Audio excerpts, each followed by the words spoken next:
ብዙዎቻችን አሁን ስላቆሰሉን እኮ መተን ብዙ አወራን እኮ።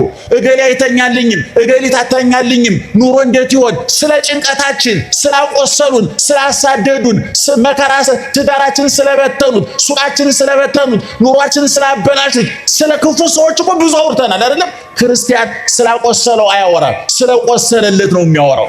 እዚህ መታችሁ አቁሳዮቻችሁን እርሷቸው፣ የበደሏችሁን እርሷቸው፣ ጎረቤቶቻችሁን እርሷቸው፣ የሥራ ባልደረቦቻችሁን እርሷቸው፣ ያሴሩባችሁን፣ መተት የመተቱባችሁን፣ ትዳራችሁ ላይ መከራ ያመጡባችሁን እርሷቸው።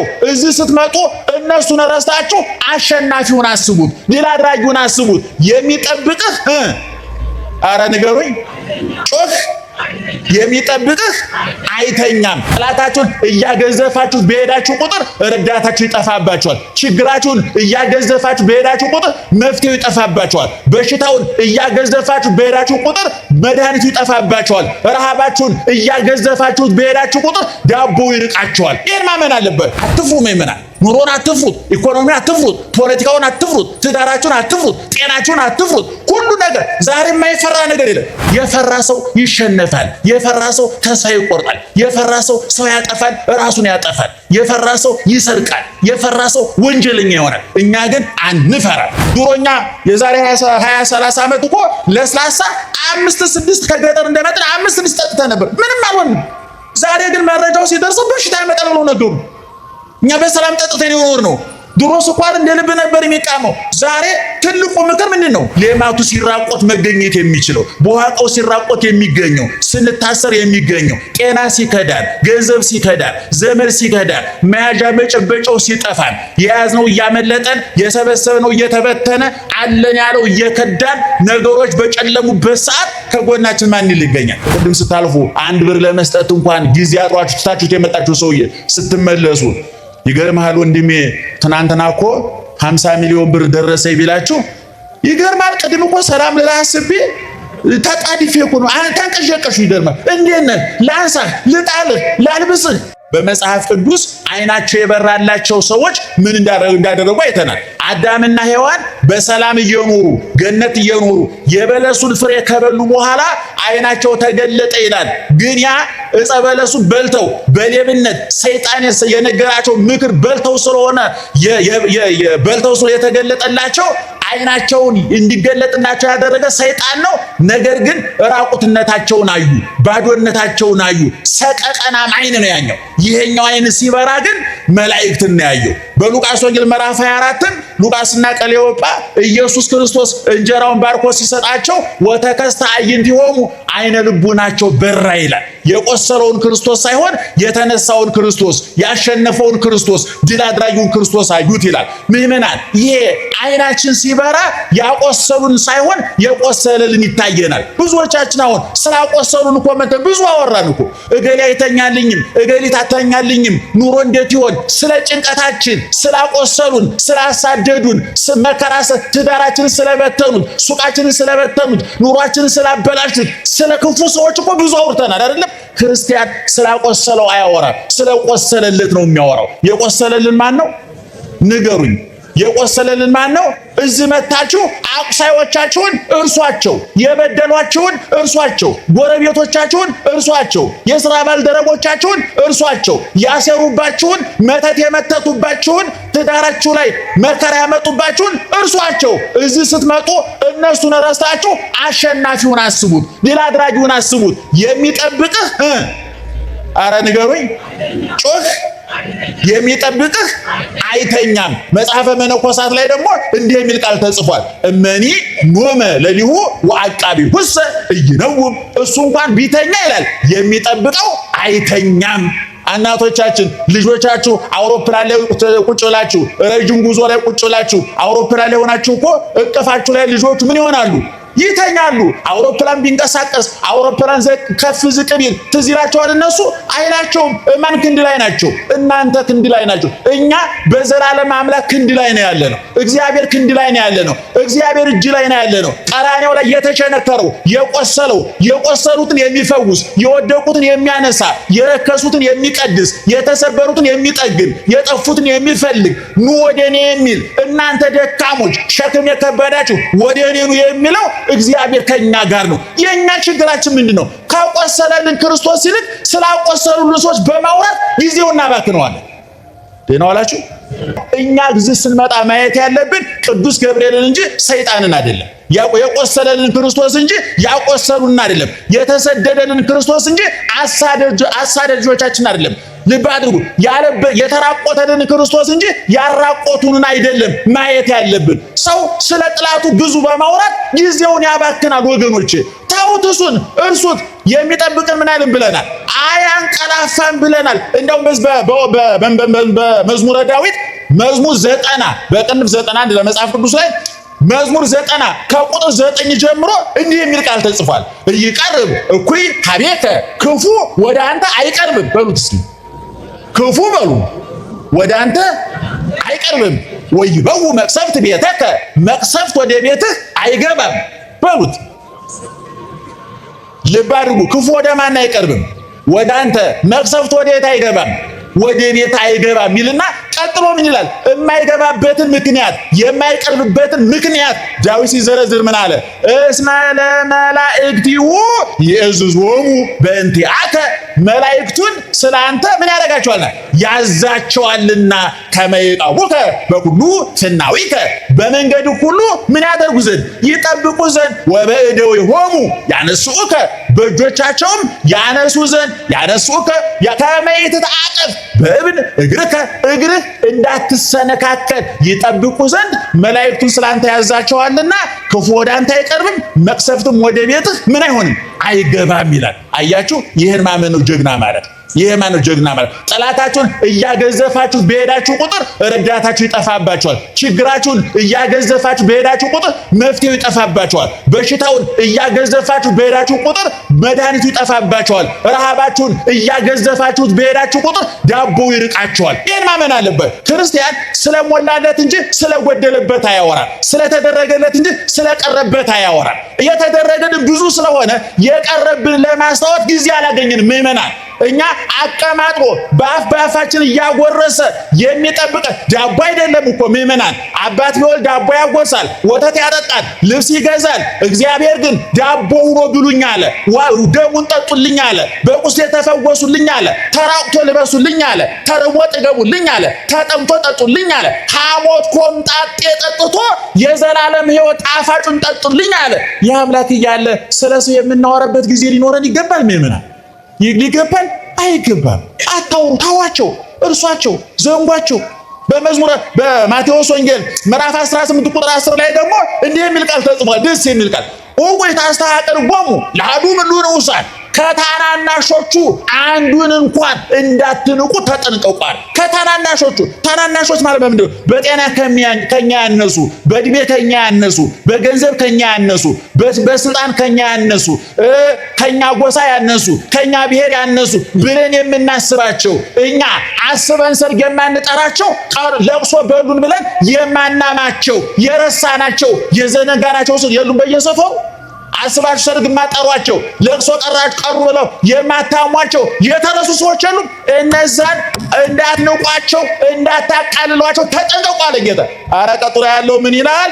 እብለክሙ ከመ መላእክቲሆሙ ወትረ ይሬኡ ገጾ ላዌ ዘበሰማያት። እውነት እላችኋለሁ በመላእክቶቻቸው አለ። የእነማን መላእክት? እስኪ አንተ ንገረኝ። አትናቋቸው የተባሉት እነማን ናቸው? አትናቋቸው የተባሉት እነማን ናቸው? ታናናሾች እነማን ናቸው? ጤና የሌላቸው፣ ገንዘብ የሌላቸው፣ ዘመድ የሌላቸው። አሁን እንደው ዝበር ላይ ያለው ሰውዬ እንደው ቅድም ስታልፉ 1 ብር ለመስጠት እንኳን ጊዜ አጥሯችሁ ትታችሁት የመጣችሁ ሰውዬ ስትመለሱ ይገርማል ወንድሜ፣ ትናንትና እኮ 50 ሚሊዮን ብር ደረሰኝ ቢላችሁ ይገርማል። ቅድም እኮ ሰላም ልራስቤ ተጣዲፌ እኮ ነው ተንቀሸቀሽ። ይገርማል። እንዴት ነህ? ላንሳህ፣ ልጣልህ፣ ላልብስህ። አሁን እንደው ትልቅ ባለስልጣን ራት እንደው ዛሬ ራት እናንተ ጋር እመጣለሁ ቢላችሁ እንቅልፍ ይወስዳችኋል። ተበድራችሁ እኮ ትደግሳላችሁ። አሁን ትልቁ ባለ ሀብቱ ሰው አሁን እዚህ ሀገር የሉም እንጂ እንደው ዛሬ ማታ እናንተ ጋር ተበላሉ ቢሏችሁ ተበድራችሁ በግ ገዝታችሁ፣ ፍየል ገዝታችሁ። ብልጠቱ ምንድን ነው? አንድ በግ በዛ የ100 በግ መግዣ ይጥሉልኛል። ሌላ ነገር ለነፍስ እኮ አይደለም። እኛ ሂሳባዊ እኛ እኮ ጀግኖች እኮ ነን። ስናጎርስ እኮ መጠነን ነው። መልሶ ያጎርሰኛል አያጎርሰኝም ብለን ለክተን አይደል እንዴ? አሁን የትንሣኤ ሰሞን ጠዋት ምሳኛ ጋር ነው እንትና ስትለው እኮ በነጭ ነው የተጻፈች ምን አለች? እራት አንተ ጋር ነኝ የምትል እኮ አለች እኮ የለችም? እንደዛ ቢሆንማ የወደቁትን አጠሯችሁ ልብ ካላችሁ ታላቁ ሊቅ ዮሐንስ አፈወርቅ ውሾችን እንኳን አስበህ ትቀልባቸዋለህ ገና ግቤን ይጠብቃሉ ብለህ የመንግስተ ሰማያት መግቢያ ድሆቹ በር ላይ ወድቀው ለምን ትተዋቸዋለህ ይላል። አንተ ደህና አደራችሁ? እየሰማችሁ ነው? ስለዚህ ክፉ መጽሐፉ ምን አለ? ታናናሾቹን አትናቋቸው አለ። ለምን እንደው ማንነቃቸው? ቀላል አይምሰሏችሁ መላኮቻቸው የነሱ መላእክት ይላል። የነማን መላእክት? የነማን? የታናናሾቹ ምዕመናን። ጠባቂ መልአክ አለን የለንም? ጮክ ብላችሁ ነገሩ። ጠባቂ መልአክ አለን የለንም? ለነማን? አሁን ለምሳሌ አንድ ቢሊዮነር ቢኖር ጠባቂ መልአክ አለ የለው? እዚህ በላይ የወደቀው የኔ ቢጤ ጠባቂ መልአክ አለ የለው? መልአኮቻቸው ይለያያሉ። የቢሊዮነሩ በደንብ የታጠቀ የሰለጠነ፣ እበር ላይ ያለው ደግሞ ክንፍም እንደረባ የሌለው ግድ የለም ጠብቅና ነኝ መልአክ አለ የለም?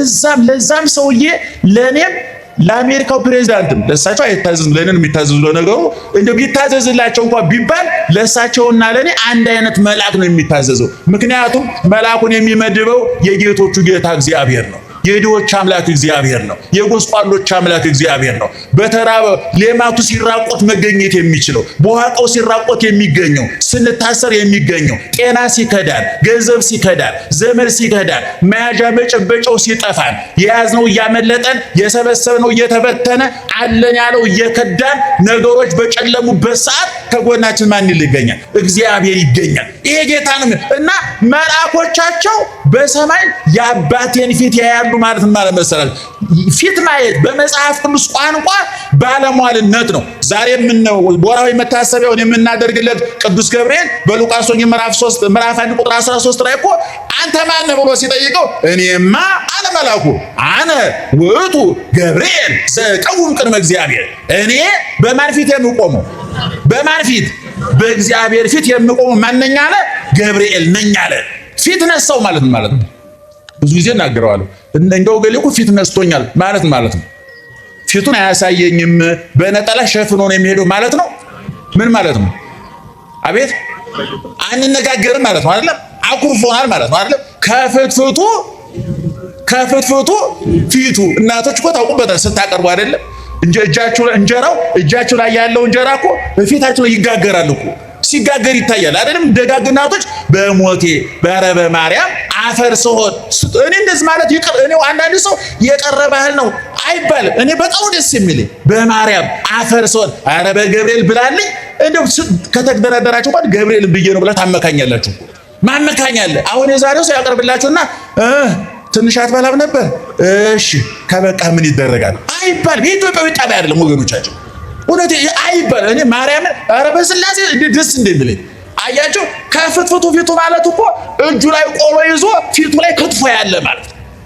እናቶቻችን ሽሮ እያቀረቡላቸው አፋቸው ላይ ሲናገሯቸው ግን ልክ የተለያየ ምግብ ያቀረቡ ነው ደስ ሲሉ። ስለዚህ መላእክት በሰማይ የማን ፊት ያያሉ? የአባቴን ፊት ያያሉ። ምን ማለት መሰላችሁ? በአባቴ ዘንድ ምንድን ናቸው? ሹም ናቸው፣ ባለስልጣን ናቸው፣ ባለሟል ናቸው። ቅዱስ ዳዊት በጽባሕ እቀውም ቅድሜከ ወአስተርይ ለከ በመዝሙር 5 ላይ በጧት በፊትህ በምስጋና ምን አደርጋለሁ? እቆማለሁ። ገለጥ በማን? በፊትህ። በማን ፊት? በእግዚአብሔር ፊት። ሊቃውንት ደግሞ ፊት የሚለውን ሲተረጉሙ ምን ይላሉ? እግዚአብሔር መስዋዕት የሚሰዋበት ጸሎት የሚጸለይበት ቦታ ሁሉ የማን ፊት ነው?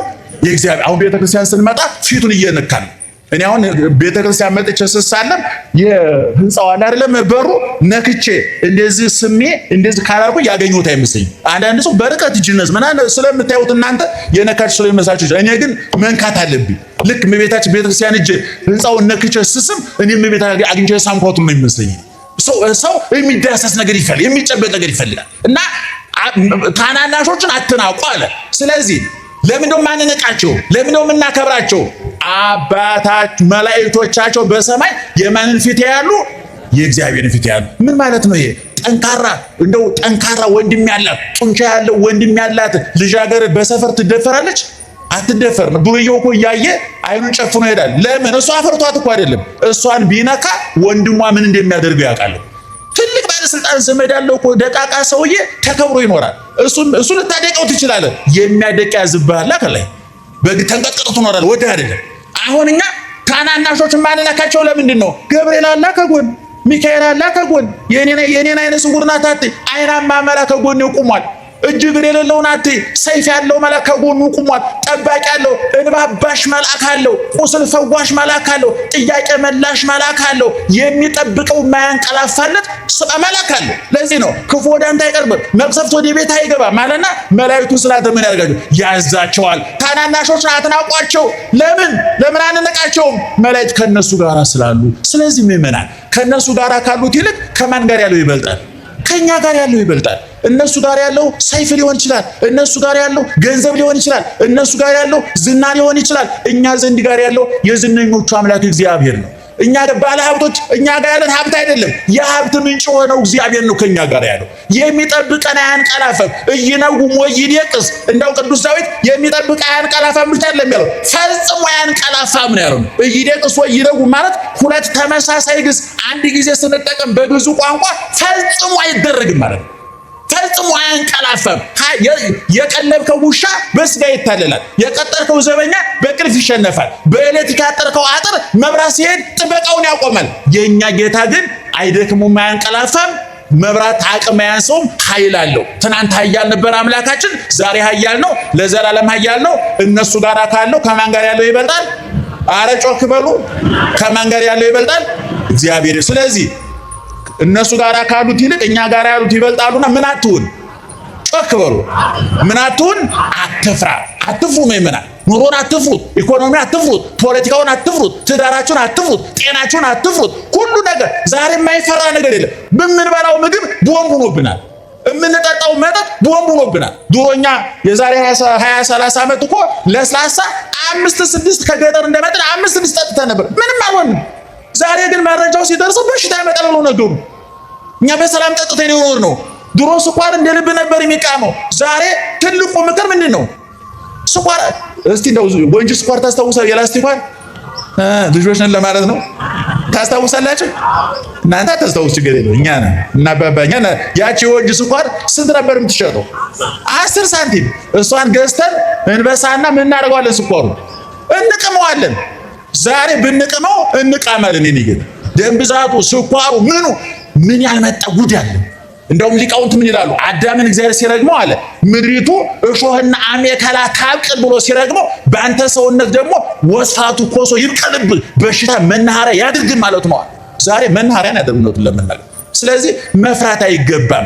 የፈራ ሰው ይሸነፋል። የፈራ ሰው ተስፋ ይቆርጣል። የፈራ ሰው ያጠፋል፣ ራሱን ያጠፋል። የፈራ ሰው ይሰርቃል። የፈራ ሰው ወንጀለኛ ይሆናል። እኛ ግን አንፈራ። ማን ከኛ ጋር ስላለ? እግዚአብሔር ከኛ ጋር። ከበር ቁሜ ሞዳትን ጥቅስ ልበላ። ከበር ቁሜ ምን አደርጋለሁ? ጮክ በሉ እሺ። ማንም ድምፄን ሰምቶ ቢከፍትልኝ አቤት እገባለሁ። ገብቼ አለ ጌታ። እንዴት ይገርማል! አረ በሏት። ምን እበላለሁ? ከበር ቁሜ የሚያንኳኳው ማን ነው? እሺ ሲከፈትለት የሚገባው ማን ነው? እሺ ገብቶ ቁጭ የሚለው ማን ነው? ከኛ ጋር እራት የሚበላው ማን ነው? ምን አይነት እራት ብናቀርብለት ነው? እስኪ ንገሩ። ምን አይነት እራት? በቃ የተለያየ በቃ ጠረጴዛ የሸፈነ 15 አይነት በየአይነቱ የተሰራ በዚህ ጥብሱ፣ ቅቅሉ፣ በዛ ምኑ የቀረበለት ማለት ነው? አይደለም። ቆሎ ቆርጠህ ብታድር ምን ቸገረው እግዚአብሔር? ቂጣ ነክሰህ ብታድር ምን ቸገረው እግዚአብሔር? ድንችን ቀቅለህ በሚጥሚጣ በልተህ ብትተኛ ምን ቸገረው እግዚአብሔር? ይባርክልሃል ማለት ነው። የበላው ድንች ከጮመን ይበልጣል። የበላው ቆሎ ከተመጣጣኝ ምግብ ይበልጣል። ማን ሲባርከው? እግዚአብሔር ሲባርከው። አንድ ገጣሚ ልጅ ነበር የዛሬ 5-6 ዓመት የሰማሁት እና አንድ ግጥም። እኔ ስነ ጽሁፍ ምሽር እወዳለሁ። ስነ ጽሁፍ ዓለማዊ የኪነ ጥበብ በጣም ነው የምወደው። ብዙዎቻችሁ ያስኮንና ብላችሁ በር ተዘግታችሁ ቀርታችኋል። እኔ በጣም ነው የምወደው። መጽሐፍ አንብቡ፣ ኪነ ጥበብ አንብቡ፣ ስነ ጽሁፍ አንብቡ። በተለይ እኔ ወጣቶች፣ እኔ በ20-30 ዓመት ያላችሁ ወጣቶች፣ እኔ ከ50-60 ዓመት በላይ ያለ ችግር የለም። እኔ ከ50 ዓመት በላይ ጭንቅላት ወጪ እንጂ ገቢ የለውም ይባላል።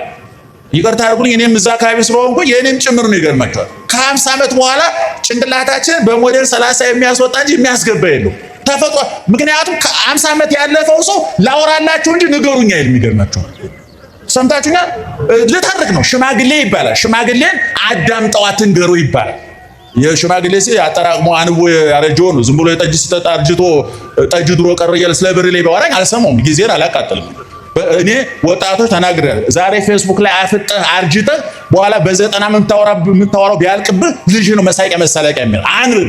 ወሬ እንዳያልቅብህ ነው፣ እንዲጸድቅ ብቻ አይደለም፣ ወሬ እንዳያልቅብህ ነው። እና ያ ልጅ ምን ብሎ ገጠመ መሰላችሁ? ከበር ቆሜ ምን አደርጋለሁ?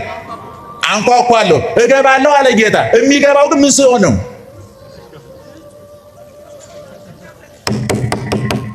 ምን አደርጋለሁ ማለት እስቲ እኔ ምልክቱን እያያችሁ ንገሩኝ።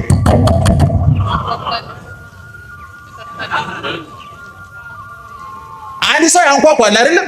እሺ አንኳኩቶ ከተከፈተለት ይገባል። ካልተከፈተስ? አቤት ቢከፈትም ባይከፈትም የሚገባ ማን ነው? አይደለም አታውቁም ማለት ሌባ ነው። ሌባ ያንኳኳል? አያንኳኳም። ካንኳኳ እንግዲህ አይምሮ የተነካ ሌባ ነው ማለት ነው። ወይም ዘመናዊ ሌባ መጥቷል ማለት ነው። ከበር ቆሜ ምን አደርጋለሁ አለ እግዚአብሔር። አንኳኳለሁ፣ እገባለሁ አለ። ግን የሚገባው ምን ሲሆንለት ነው? አቤት ሲከፈትለት ነው። እና የባለ ገጣሚው ልጅ ምን አለ መሰላቸው? ጌታ ሆይ ከበር ቆሜ አንኳኳለሁ፣ ብትከፍቱልኝ ይገባለሁ ብለው ነበረ። አሁን ባለው ሁኔታ ግን ምንም ብታንኳኳ የመስማት አቅም ጠፍቷልና ሰብረህ ገብተህ አድነን።